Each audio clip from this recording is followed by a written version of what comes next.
psicóloga e tá gravando aqui hoje com a gente, vai tirar foto e vai poder também contribuir, mas passo a palavra para Marilinda, que pode se apresentar e contar para vocês um pouco sobre o tema. Antes de tu começar, Marilinda, tu vai precisar do data show? Não. Ah, tá, porque daí a gente não liga, senão a gente já liga. Tá? Então, Nós vamos deixar uma cartilha com conteúdo. Bem, boa tarde. Na pessoa da Janice, eu agradeço imensamente estar aqui. Ela é uma enorme lutadora, é uma mulher, enfim, com um trabalho fantástico, que vincula aquilo que a sociedade capitalista normalmente faz, que é essa dicotomia, que é essa diferença entre as mulheres pensantes e as mulheres da ação, entre a mulher citadina e urbana, a mulher da universidade e a mulher do povo, a catadora. Então a Janice é essa mulher que nos faz essa ponte fantástica de nós estarmos juntas, porque isso aí é uma perversidade, na verdade, uma grande divisão. Não existe a mulher pensante e a mulher operária. Existe, na verdade, do ponto de vista económico da subsistência, mas do ponto de vista da luta das mulheres, só a união entre aquelas que operam na área do saber e as que operam na área da praticidade das atividades práticas é que faz com que possamos superar que cada vez menos as mulheres estejam relegadas a tarefas e a serviços cada vez menos qualificados e cada vez elas ascendam mais e sejam mais as que pensam e mais as que pensam políticas públicas do que aquelas que de facto sejam trabalhadoras domésticas e façam as tarefas mais precárias da sociedade. Só essa união entre nós é que pode superar essa diferença, que é uma diferença terrível e que eu talvez, por ser do outro lado do Oceano Atlântico, me choca cada vez mais nesta sociedade essa fratura entre essa classe social dominante brasileira que não consegue ter uma relação de igualdade com a sua própria trabalhadora que trabalha na sua própria casa. Não consegue estabelecer, é a sua trabalhadora doméstica e a senhora. Isso é uma coisa, um resquício colonial que se perpetua nesta sociedade e que é verdadeiramente chocante. E agora que está havendo uma grande exportação de brasileiros para o outro lado do oceano, sobretudo a Portugal, uma das coisas que tem saído na mídia portuguesa é a maneira como a elite, entre aspas, brasileira se relaciona até com, por exemplo, os trabalhadores dos bares, dos restaurantes, a forma impertigada com que fala para aquele trabalhador que não é habituado a ser tratado com essa diferença de classe. Porque todo trabalhador, seja ele pensante ou não pensante, é um trabalhador. E todo ele é um ser igual. Na verdade, a sociedade brasileira continua perpetuando essa visão colonial, esclavagista, de que os senhores e os trabalhadores. Então, estes cursos das PLPs também é importante nesse sentido, de nos fazer unificar e de pensar o mundo juntas. Não ser os que vamos sentar e vamos fazer as políticas e formular as políticas para que a classe trabalhadora se liberte. A classe trabalhadora só se liberta se ela própria participa na elaboração das políticas e na ação para se libertar. Porque ninguém se liberta porque o Senhor resolve dar a liberdade a ele. Ninguém dá a liberdade a ninguém. A liberdade se conquista. E somos nós que a conquistamos. E vocês, ao estarem aqui hoje, e eu junto convosco, me sinto também participando da minha libertação junto com a vossa. Então isso era uma coisa que me chocava profundamente. Antes de entrar propriamente na questão da previdência, eu quero dizer para vocês que pensar políticas sociais e previdência é pensar essencialmente o modelo político, o projeto de desenvolvimento para o país onde estamos. Porque dependendo do projeto que é vencedor nesta sociedade, nós vamos ter políticas de previdência e políticas sociais com um viés mais ao serviço da população e menos ao serviço do mercado.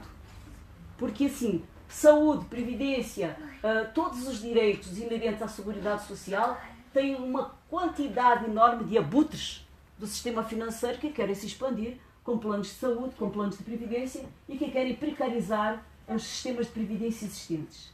Então, nós, quando vivemos neste país, os últimos anos têm sido dramáticos para este país, com uma quebra do Estado de Direito. O que é o Estado de Direito? O Estado de Direito é um sistema que se rege por um quadro legislativo, constitucional, que vai dar um regramento como é que vai se desenvolver os processos.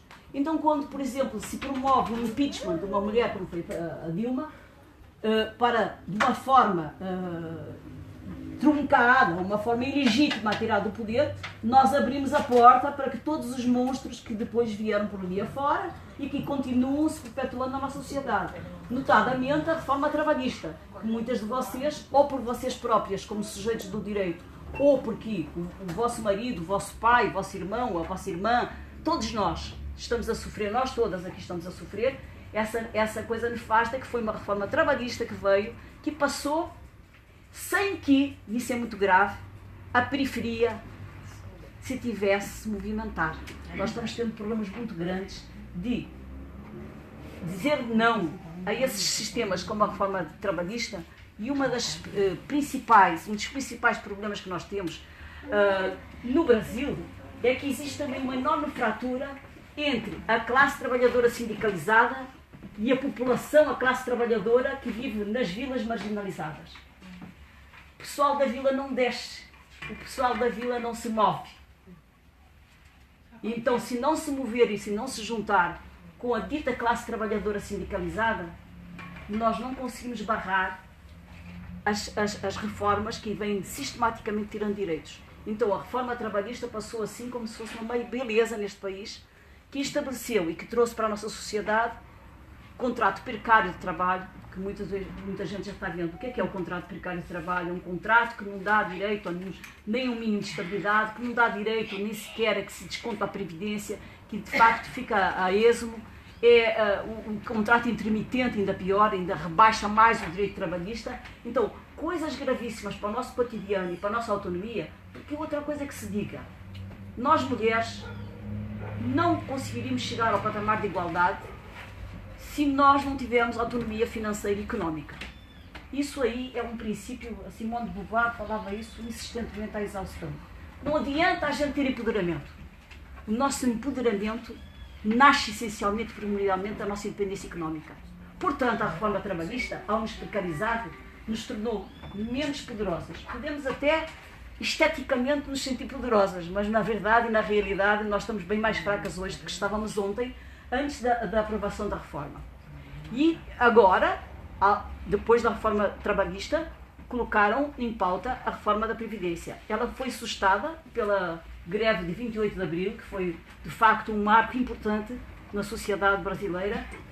A greve que ocorreu, a greve geral do dia 28 de Abril, foi uma greve forte, foi uma greve que foi exitosa e que conseguiu, de certo modo, sustar essa reforma. Sustou por um tempo, porque vocês já podem pôr na vossa agenda que no primeiro semestre do próximo ano, o indivíduo que se eleger, eu digo indivíduo porque estou achando difícil que a Manuela Dávila, lamentavelmente, não tenha condições de ser a futura presidente, mas é a única mulher, bem, tem também a Marina a disputar, mas são duas mulheres, a Marina com mais hipóteses, que talvez dificilmente no quadro que nós estamos a viver possam vir a ser presidentes. Mas aquele que se eleger presidente, a primeira coisa que vai fazer neste país é fazer a reforma da Previdência. E vocês estão dizendo, certamente está dizendo isso para nos assustar. Não. Faz parte da pauta, já há anos neste país, inclusive o Lula, a primeira reforma que ele anunciou no primeiro mandato foi a reforma da Previdência. Porquê a reforma da Previdência? A reforma da Previdência, ela toca todo o mundo. Desde o pessoal excluído da vila até o indivíduo que está na fábrica, na ponta da fábrica. Porquê? Porque ela toca as questões da assistência social, ela vai colocar as questões dos auxílios de doença, reclusão, enfim, que nós vamos abordar na aula, e portanto ela toca todo mundo, ela atinge todo mundo. E por isso ela é muito mais difícil do que a reforma trabalhista passar. Então, quando o indivíduo está no auge ainda do momento em que ele se elegeu, no primeiro semestre do seu mandato, que ele ainda não tem organizado uma resistência a ele, é quando eles vêm com a reforma da Previdência. Então, o primeiro semestre vai ser certamente a primeira reforma.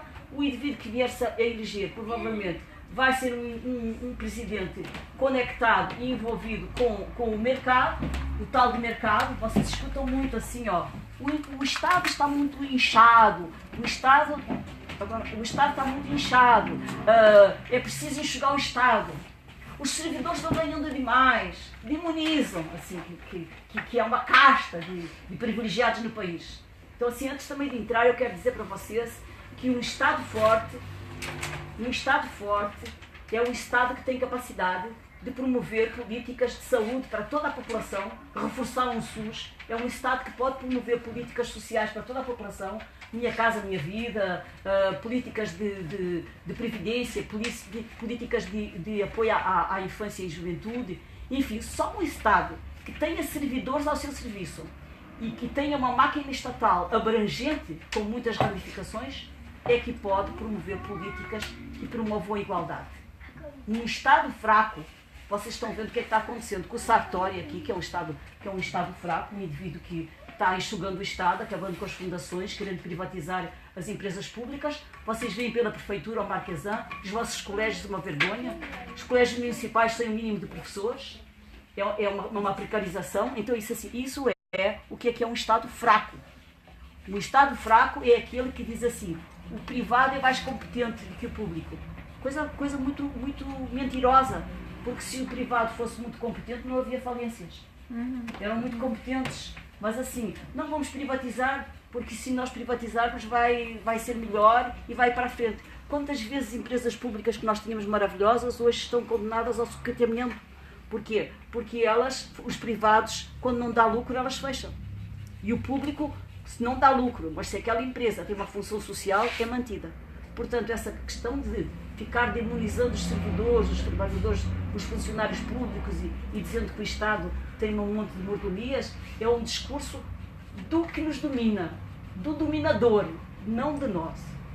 Nós queremos um INSS forte, com muitos funcionários, que é tudo o que não está acontecendo neste momento, que está sendo extinto o quadro de servidores do INSS e as pessoas vão se relacionar com o INSS através da internet. E agora, veja bem, tem muita gente aqui, por exemplo, da Vila, que quando dizem para ele, quando ele vai fazer a perícia, veja o resultado da perícia logo à noite na internet. O cara nem tem internet, ele nem sabe como aceder àquilo. Então, quer dizer assim, o INSS, em vez de estar mais próximo da população, ele está mais longe. Por exemplo, chega um indivíduo, por exemplo, um trabalhador que é habituado a trabalhar com a internet, e ele chega na minha frente e diz assim, a plataforma do INSS está maravilhosa. Agora eu chego ao pé de vocês e digo, a plataforma está ótima. Vocês iam com isso. Que eu nem sabia que é isso. Então, quer dizer, cada vez você...